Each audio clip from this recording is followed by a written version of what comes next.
Welcome to Living in Grand Rapids, the podcast. I am Josh May. I'm Katie Arnold. I am Leah Hills. And I'm Ross Bacon.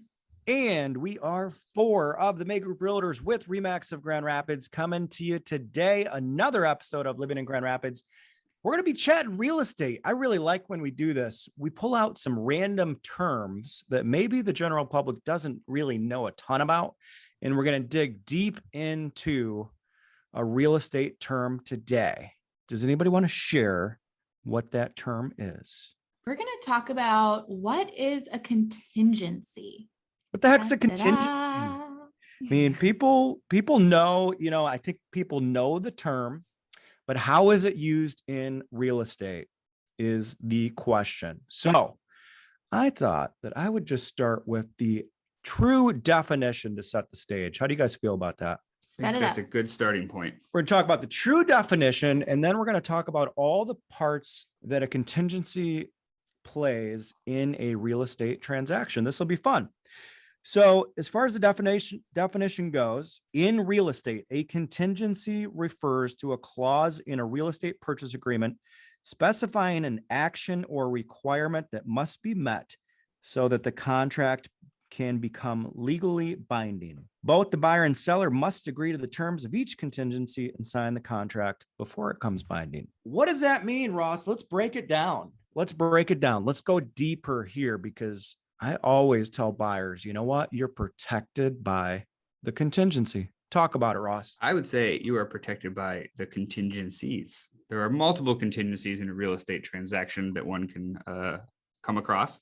You've got inspection contingencies, you've got appraisal contingencies, financing contingencies. It's a lot that it kind of protects you as the buyer in these transactions. So, it's kind of like, do we want to break down each contingency or why they're in place and why they are needed? Let's dig a little bit deeper for the public that's listening, that's not in real estate every day. Like, this is second nature to us. So when you're talking about home inspection contingency, how does that protect a buyer? What does that actually look like in the home buying process? And how does the contingency protect them? This is the first contingency that kind of comes into place when you get an offer accepted. The first step is, once you get an accepted offer, is you want to schedule the inspections. That is a time period that is set forth within the contract that allows a buyer to do their due diligence on the house. They want to make sure the house is in good standing order. The roof's in good condition, the furnace, there's not any structural issues with the home. It gives them the opportunity to send professionals in and give their opinion on the condition of the home. Now, in the event something drastic comes back with an inspection, that buyer has the opportunity to renegotiate and open up dialogue again with that seller, and allows them to say, hey, listen, the house has a little more issues than was expected. Let's renegotiate and figure this out. In the event that both parties can't come to some sort of an agreement, the buyer does have the opportunity to withdraw their offer at no additional cost to them because of the inspection contingency. It just needs to be done within that certain window set forth in the contract. It's interesting because we represent both buyers and sellers. And, on the seller side, when I look at things as I'm coaching up a seller, I say, hey, we're looking for offers that have the cleanest and maybe the least amount of contingencies, right? Yep. So as a buyer, you want to be protected, but as a seller, to get to the closing table, you're trying to limit those contingencies. So why don't we talk about the next contingency that's most common would be the financing/appraisal contingency, because in most cases, a purchase agreement is always contingent upon buyer financing, right? The buyer's ability to get a mortgage. If, God forbid, the buyer lost a job, halfway through the process, in most cases, they would be protected because the offer is contingent upon their financing. Now, take that a step further, Ross. Talk about the appraisal contingency for a buyer and what that means. So, it's an important one, and a lot of things have changed over the past few years regarding this particular provision in the contract. Typically, a lender is going to require that an appraisal be done. They want to make sure the home is worth what the buyer is willing to pay for the home. They're to come in and compare the price that you're offering to other homes in the area and make sure that, like, hey, we're within that window of pricing that will allow the bank to lend for financing. So, like I said, a lot of things have changed over the past few years where, buyers have had to get creative with their offer, maybe offering such sort of what's called an appraisal guarantee. In the event the home doesn't appraise for what you're offering, a buyer is willing to kind of help negotiate that with the seller. It's kind of similar with inspections. It does reopen dialogue with the seller and reopen negotiations in the event an appraisal comes in short than what you were originally offering. If both parties, again, cannot agree, the deal's dead. And again, that contingency has not been met and the deal falls apart, and the buyer can back out, again, at no extra cost to the buyer. Makes total sense. On the buyer side, I always say, for the most part, the purchase agreements are very heavily weighted towards buyers, with these contingencies. And when I'm working with buyers, in most cases, I let them know that, it doesn't have to be a stressful process because they are going to be protected all throughout the process by these contingencies. So, we talked about the inspection. We talked about the appraisal contingency.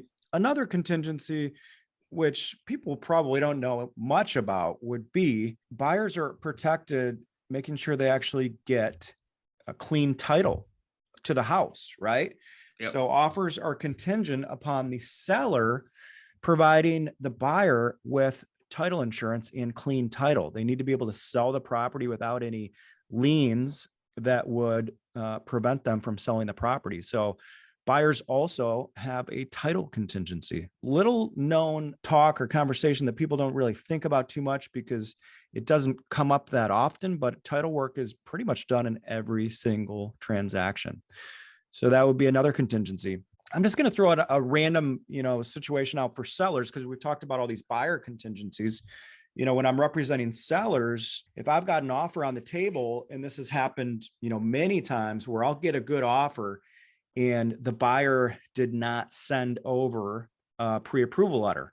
And the real estate agent says, oh, they're good for it. I promise you, I'll have it in the morning for you. We need to protect our sellers to not enter into an agreement without actually seeing the buyer's bank approval letter, right? Because if a seller enters into a contract and does not understand the buyer financing or see the buyer financing approval letter, sellers can be stuck in that contract, and that has happened. So where I'm going with this is, if somebody sends me over an offer and they say, hey, Josh, I promise you I'll get you the pre-approval letter in the morning and I feel good about it, I'll actually write in the contract, acceptance of this offer is contingent upon buyer providing acceptable pre-approval letter by noon the next day.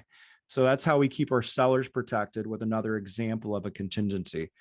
So there's plenty of other contingencies that will come up throughout the process, but I think we went over some really good examples of how we protect buyers and sellers. Katie, Leah, any questions from the crowd today? I think I'm just a little surprised. One that you guys haven't brought up is, maybe this kind of falls under buyer financing, but like the contingencies based upon the buyer selling their home. Yes. And the way that we can kind of end up in that loop where we're working with the seller and we are waiting to hear if the buyer has their home that they're selling under contract, and that contingency. Great point. And Katie brought this up because Katie is running the show for all of our deals. And she's seen this stuff. So it's not. Katie doesn't like those contingencies. I was going to say, she probably doesn't like those ones. They're fine. Yeah. They're just another thing that I have to keep kind of in my head and in my notes to make sure that we're all on the same page. Yep. So what Katie is referring to, if a buyer, writes an offer, their current home is under contract, but they need to close on their current home before buying the next home. Some buyers will write the offer contingent on the closing of their existing residence. Now, this was more common, 7-8 years ago. With the way that the market is moving right now, we're not seeing a ton of contingent offers out there just because, buyers just don't have as much leverage as they used to, but they do happen. And again, that would be contingent on closing on their existing residence because they can't get the financing for the next house, or they don't want to. Some buyers just don't want to put themselves in a situation where they might be responsible for 2 mortgages. So they, even if they're financially approved and can do it, some buyers will come to me and say, Josh, I have no interest in owning 2 houses at once. I want to make this offer contingent upon my closing just to keep me protected. So does that make sense? Absolutely. Good point, Katie. Good point. That was a big one. Big one. All right. Contingencies. Sounds like a little jingle. Ross, take it away. Sing it for us. I got nothing on contingencies. There's not a whole lot of words that rhyme with contingencies. Contingencies, schmengencies. There you go. That's something. Hey, all right, guys. This was a fun one. I think it's fun because we know this word up and down and side to side, back and forth. We love talking use real it estate all the time. So for the listeners out there, hope you guys learned just 1 or 2 things. And after your little learning session here, we'll let you get back to living in Grand Rapids. Have a great day. Thanks for listening to Living in Grand Rapids, the podcast. Please take a moment to rate, review, and subscribe to this podcast and share with your friends. You can find us on Instagram at MayGroupGR or online at marketgrandrapids.com.